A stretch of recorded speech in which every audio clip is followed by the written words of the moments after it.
فقیر خانہ کے نام سے یہ عجائب گھر لاہور کے پرانے علاقے بھاٹی گیٹ کی تنگ گلی میں واقع ہے۔ شہر کا پرانا فقیر خاندان گزشتہ 3 نسلوں سے اس کی حفاظت کرتا آیا ہے اور اب عجائب گھر کی دیکھ بھال کرنے کی ذمہ داری فقیر سید سیف الدین کی ہے۔ فقیر خانہ میں ہمارے پاس بڑا خوبصورت منیچر پینٹنگز کا کلیکشن موجود ہے۔ گندھارا آرٹ ہے، چائنا ویئرز ہیں، پھر پیتل کے اور تانبے کے اور مختلف کاپر کے بت ہیں، اسٹیچوز ہیں، قلبی کتب ہیں۔ اسلامک آرٹ کا بہت بڑا کلیکشن ہے، قالین ہے، ظروف ہیں، چھوٹا سا کلیکشن ویپنری کا ہے، کوائنز ہیں، سکہ جات ہیں، اور سب سے بڑھ کے آپ کو بتاتا چلوں کہ 19 سینچری کا آرکائیول مٹیریل لاہور دربار سے جو منسلک ہے، جو سکھوں کے دربار سے منسلک ہے، وہ ہمارے پاس انٹیکٹ موجود ہے۔ اس عجائب گھر کی بنیاد سن 1730 کے بعد رکھی گئی تھی، جب فقیر سید سیف الدین کا خاندان لاہور میں آباد ہوا تھا۔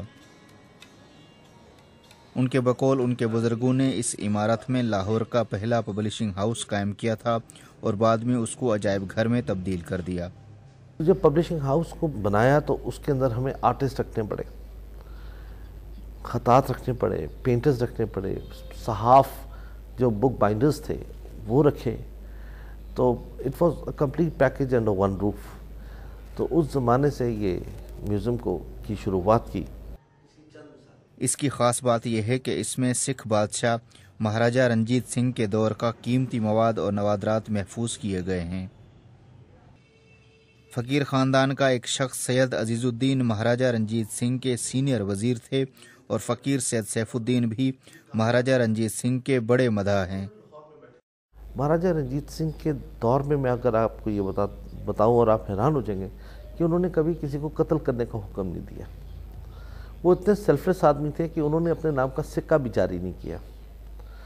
اگر انہوں نے کوئی بلڈنگ بنائی، سے انہوں نے قلعہ تعمیر کیا تو اس کا نام گوبند گڑھ فورٹ رکھا، اور ایک اگر باغ بنایا تو اس کا نام رام باغ رکھا، اور لاہور میں جو باغ بنایا اس کا نام حضوری باغ رکھا، حضرت محمد مصطفیٰ صلی اللہ علیہ وآلہ وسلم سے ٹریبیوٹ کرتے ہوئے حضوری باغ اس کو کہتے تھے۔ وہ کہتے ہیں کہ مہاراجہ رنجیت سنگھ نے اس علاقے میں تعلیم و ترقی کے لیے کافی کام کیا تھا، لیکن مقامی مورخین نے ان کے ساتھ انصاف نہیں کیا۔ وہ ان کے دور کے قیمتی مواد اور ان کی دربار کے ریکارڈ کو کتابی شکل میں لانے کی کوشش کر رہے ہیں۔ ہمارے مورخین نے مہاراجہ رنجیت سنگھ کے ساتھ انصاف نہیں کیا پراپرلی۔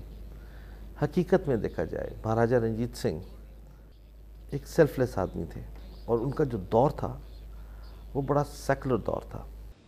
وہ ایک جنون کی حد تک اس عجائب گھر کی حفاظت کرتے ہیں اور امید کرتے ہیں کہ ان کی اولاد اس قومی ورثے کو محفوظ بنانے کے لیے اپنا اہم کردار ادا کرے گی۔